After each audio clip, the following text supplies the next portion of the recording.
Today we're going really small again. Almost to the point of unusable. So let's check it out.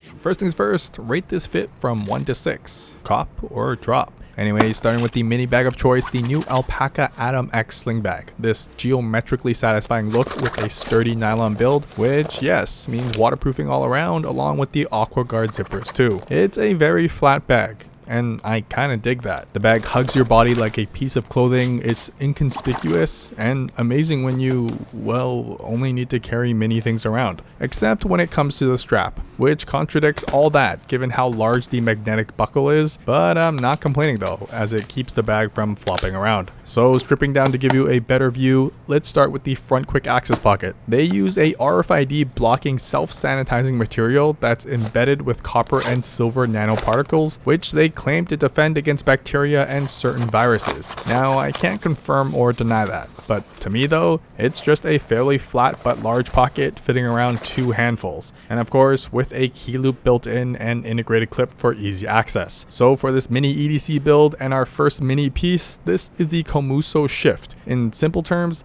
it's a 2-inch stainless steel tube, built as tough as it sounds and cut and shaped very eloquently. It may look just like jewelry, and it totally could pass as some fancy looking necklace, as it does include a neck chain too, but the tube shape inside is actually meant to help you breathe, but slower. The length and size of the small tube is designed to extend each exhaling breath to about 10 seconds long, as studies have shown that proper breathing can help with stress, blood pressure, and just slowing things down. And in this day and age, taking a moment to calm down and feel in control isn't so bad. As for other quick access needs, this one's thanks to our sponsor, the Raycon Everyday E25 wireless earbuds, which yes, are from the R&B singer Ray J. This tiny pill-shaped case stores even tinier bean-shaped earbuds, and the E25 is just meant for everyday usage. There's no fancy gimmicks or any special features, it just does the basics really well at half the cost of other premium earbuds. First and foremost, the size. They're so small, they actually sit inside the ear and don't stick out obnoxiously. Now, while I'm no audiophile, they do sound good. Plus, with its one-button operation, it makes it super simple to use, which also won't require you to jam your finger into your ear to do so. They're also IPX4 waterproof rated, so while you can't go swimming with these, it's good enough in the rain or if you're an excessive head sweater like I am. Like I said, they've got the basics pat down, so you can just enjoy your jams. Like possibly the 2005 hit single from Ray J, One Wish. Comment down below if you know the feels. And in comparison to other daily essentials, only the size of a peanut even comes close. It supports about 6 hours of playback on a single charge, and with the charging case, a total of 24 hours. Plus the case has this soft rubber touch that is pretty satisfying to feel up. So you can throw these in your pocket without worrying about them bulging out, and always be ready for any jam sessions. Plus you can also save an additional 15% at buyraycon.com/accessorizeme.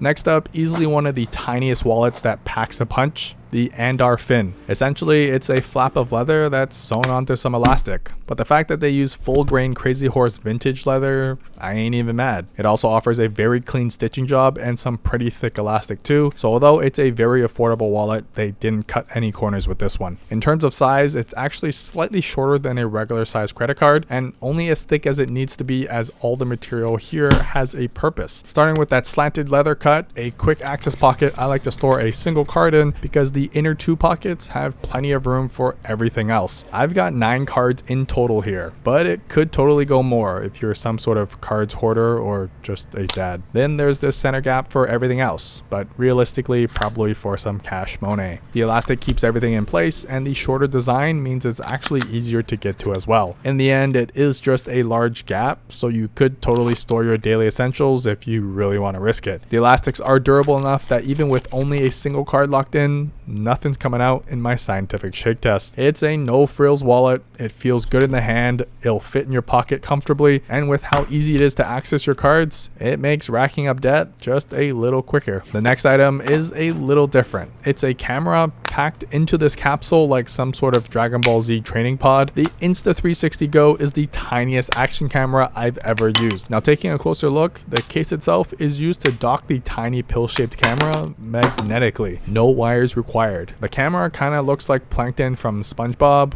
which you won't be able to unsee now, and it's only got a single button on the back to start shooting. All that packed into the size of my pinky finger. It'll fit in that tiny pocket on your jeans you never use. You can slide it under your cap for easy access and a third eye vibe. If you've got big nostrils, sure, you do you, but if you're a normal person, you can clamp it in your mouth, being super careful not to swallow, or you can store it in your sock if you're butt naked and have nowhere else to put it. Then there's the included set of accessories: a hat clip, a stand mount with a sticky back, but my favorite is this magnetic necklace pendant. Tuck this under your shirt and wha-bam. The built-in magnets on the go keep it stuck in place without any rotating or movement during my dance test. Literally the easiest and fastest way I found to capture POV shots. The possibilities don't even end there. Given its small size, you can stuff this in places no other camera would fit. Thanks to its light water resistance being able to submerge underwater for up to 10 seconds, you can get some pretty unique shots like these. And for this, I literally just taped it to the palm of my hand for some finger POV action. Plus, with the flow state stabilization, you can go ham on the dance floor and you won't feel like puking when you rewatch your drunken mistakes. When you're done, you can snap it into the case auto-magically. It starts charging the camera in its protective sleeping pod, and with the built-in lightning jack, you can plug it right in and transfer all the files directly to your iPhone to edit and export. So if you're looking for some unique B-cam footage or just want to spice up visually the way you tell stories, hands down, this is the best tiny camera on the market to date. Now that's the front pocket. Although fairly flat, it's great for things you need on the fly, and the self-sanitizing material is a neat bonus for items you constantly feel up. And yeah, I still can't get over how awesome these tiny carabiner zipper pulls are. Genius, I tell you. Now before we get into the rest of the bag, I want to highlight my watch, specifically what's attached to it. This is the MecArmy CPL watch band LED light with a single power button on top and 3 levels of brightness. I'm warning you now, you will make cheesy Iron Man impersonations, or if you're like my past self filming this, ruin Spider-Man for everyone as well. But basically, it's just a tiny light that's perfect for when you need to grab something in the dark. Always having a light with you that's one large button away makes finding what you need a little less cumbersome. Plus, it's made of a titanium build, perfect because it sits in a spot that gets smacked around a lot. It easily slides onto your strap and you can adjust its position and even direction it points. But honestly, it just looks cool to have this tiny titanium cube attached to your watch, because yeah, I do like making silly Iron Man impressions sometimes. Moving up top, sealed with the AquaGuard zipper keeping everything inside dry. Again, a fairly flat pocket, but this offers a little organization in the way of 2 stretchy mesh pockets and just a deep pocket spanning the whole size of the bag. This is where my mini phone of choice is stored, obviously the iPhone SE 2. But less about the phone itself and more about what's surrounding it, starting with the Latercase from Unbox Therapy.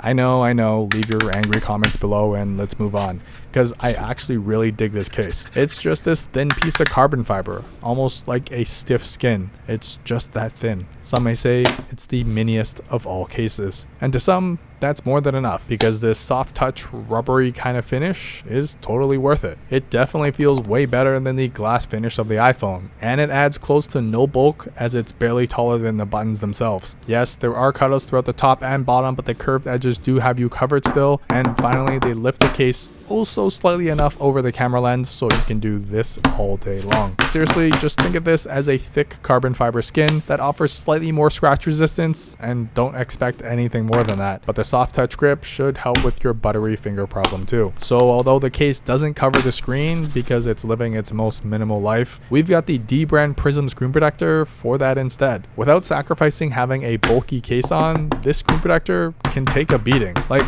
sure, I've got strong hands, but let's get serious. It can handle a real beating.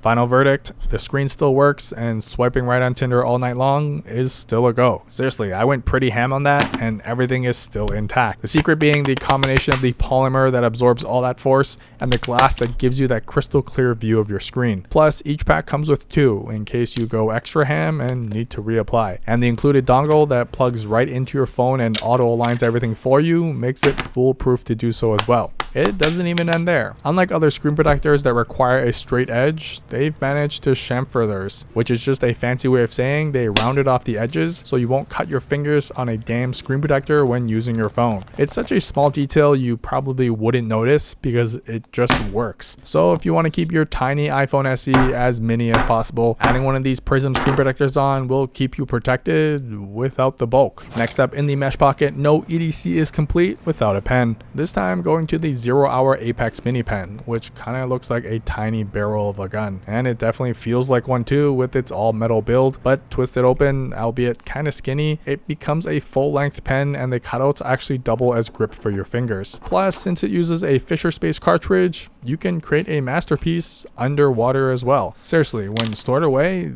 this is tiny. Look at it compared to a toothpick, one and the same. Of course, this one being built like a tank and the other, well, wabam. It's a tiny pen you can just count on to work no matter how much you toss it around. And with the built-in clip, you can securely keep it in pretty much any pocket and always be ready for a masterpiece. Now, if you lived through the 90s, you may recognize this little guy. The PocketSprite is a super tiny version of the old classic Game Boy. For those who don't know, it was what most kids asked for during Christmas before iPhones made them obsolete. Emulator handhelds are pretty common nowadays though, like this Nintendo Switch-like setup. So when I was curating a mini series, I couldn't pass up featuring this. The PocketSprite is a full-fledged working emulator at less than a quarter of the size, consisting of a few clicky buttons and a plastic shell. It's quite nostalgic and will make you reminisce the days of only having 2 buttons to interact with the game. And to answer that burning question of yours, yes, it is totally usable, albeit not the most ergonomic way of playing Game Boy ROMs, but it's possible. All in this feather-light body that can comfortably fit onto your keychain and has a single port to charge through micro USB. I'm also a fan of the matte black soft touch finish, but they do come in some rad clear designs and that classic Nintendo purple finish too. You really can't appreciate how small this whole package is until you compare it to other common objects. I just can't emphasize it enough how tiny this is while still being fully capable of running some classic Mario or Tetris, even if it means having to squint your eyes the whole time you play. Now, I'm a fan of these integrated mesh pockets. They're simple and does the trick in separating your goodies, like this mighty Flea Yoyo from Yoyo Factory, made of solid steel all around and coming in at the size of about a quarter. Now, this isn't your typical yo-yo that goes up and down. It's considered a non-responsive one, so you will have to learn how to bind it to get it back up, nor is this a beginner yo-yo of any sorts. It's way tinier than a regular yo-yo, way more difficult to handle because of that, and requires special string to operate.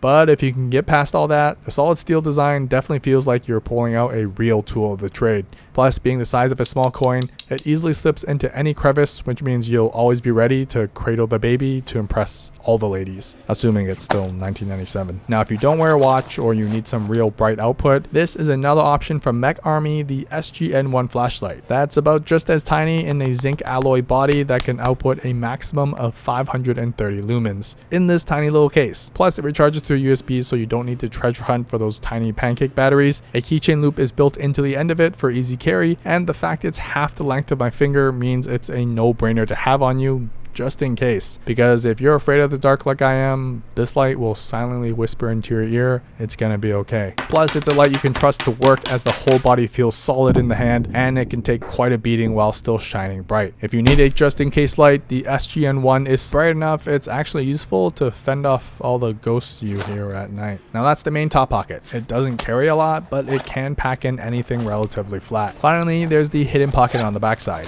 Items you may not want anyone else to know about. It's a smaller pocket and fits about a single fistful at most, which is where I store my keys in the KeyBar Jr key organizer, which features a special guest appearance from the mini utility tool insert as well. Probably my all-time favorite knife to use. When compared to the original OG KeyBar size, it's not a huge difference, but the Junior does slim down where it counts for those who may just need to carry a few keys on the daily. I personally love and recommend the titanium finish, as I don't have to worry about tossing this around, and it just feels really solid in the hand. I've got a single main key on top wrapped with their quick key tab, making accessing it so easy I could do it blindfolded. And since the bottom is tapered, any key can be accessed with its own key head sticking out. I also have a key loop attachment, which is super useful for attaching my car keys when I drive, or my key fob for the office. And while all that is fine and dandy, it's this that I want to show off. Their mini utility tool is shaped and designed to fit the key bars perfectly. There's a tiny tab that sticks out, which makes whipping out the blade quick and easy, and the screwed in bolts keep them in the exact exact position you need to safely use it. Look, it's a really tiny blade, but it's something I've used almost on the daily to open boxes, cut tags, and even pry things open with. I highly recommend always having a blade on you for utility purposes, and having something this tiny is way less intimidating for you and for everyone else around you. And it's also hidden inside the organizer such that there's no sharp components that stick out. So like I said, it's my perfect everyday blade, the one I always have on me without worrying about remembering to carry a whole other item, one that's sharp, I don't have to baby, and can just count on to get the job done. Finally, yes, this pocket also has its own tether with a built-in quick release buckle as well, and attached, I've got a fun one. This is the design idea of CoinKeeper, which is pretty self-explanatory. Basically, it's the tiniest coin purse I've ever used. It's just this thick piece of silicone with a hole cut out on both sides that stores a total of 4 quarters, surprisingly securely as well. To access, simply stretch it out and wha-bam. But when tucked in, you can confidently throw this onto your keychain and always be ready for any shopping cart, locker, or laundry machine. Sure, it's designed to only fit 4 quarters, but take this as a backup coin wallet. Or if you're really desperate for an actual purse, you can kind of store your other daily essentials too, although I don't actually recommend using it after this. Sometimes it's the simplest solutions that are the best ones. That's all the pockets on the Atom X Sling, but that doesn't mean it ends there. The MOLLE-like straps on the front allow you to go modular and add more pockets as needed, like with their phone pouch if you've got an extra large phone or something, designed with the magnetic clip, nylon water resistant exterior, and a soft microfiber interior that will let your phone know you actually care. Lastly, back to my favorite part of the bag, the zippers, and attached onto the first one is the Alpaka Nano phone stand, which also acts like a regular zipper pull, but pop it out, and this tiny piece of plastic unfolds to hold your phone up at a comfortable viewing angle for all your hands-free viewing pleasures. This is definitely one you can't disagree, being the tiniest phone stand out there. More importantly, you basically always have this on you, as it's stored in the damn zipper itself, something you literally can't forget to bring with you. Moving up top, because there weren't enough lighting options in this video, the Nite Ize ZipLit, another zipper pull accessory that when turned acts as a tiny LED lantern, which I personally find useful to find the rest of all these mini items inside the bag. It's water resistant so you don't have to worry about it in the rain, and it works great as a regular zipper pull too. That's the Alpaka Atom X Sling with the updated Mini EDC version 2 set. You can check out version 1 in the description down below. Although the bag is fairly wide, this is one of the flattest sling bags I've tested, and honestly I kind of fell in love with that, as you don't have a bulging bag sticking out of your chest. This feels more like a fancy scarf with a lot of pockets. Comment down below what the smallest piece of EDC is in your pockets. Anyways, I rest my Mini EDC.